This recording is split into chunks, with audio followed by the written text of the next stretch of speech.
That's everything that matters as far as the security of this country is concerned. We believe that it is imperative that we're able to provide those necessary equipment and welfare for the armed forces of this country and the police to ensure that they're able to operate and perform efficiently and effectively to tackle the security challenges and then secure the lives and property of Nigerians. What was the president's response?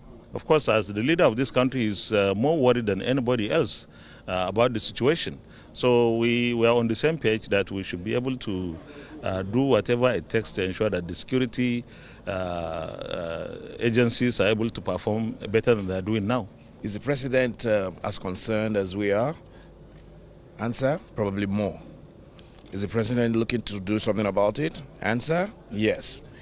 The question of security is uppermost in his mind, and he opened us to us.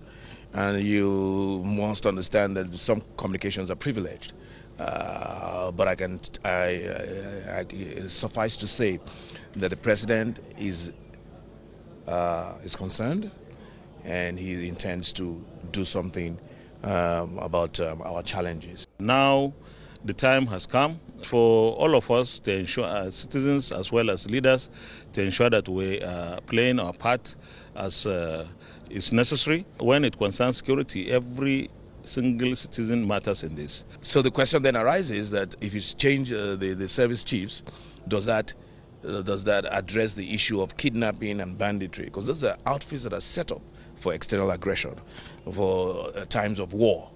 But it's the police that is set up for internal security, such as what we are all witnessing. The Inspector General of Police, has he met up to his responsibilities? The question is, if we now limit it to the Inspector General of Police, many will argue with it that he has done a very good job in the face of no equipment, no funding, and no. We did explain to Mr. President that we have to increase funding. We have to recruit more.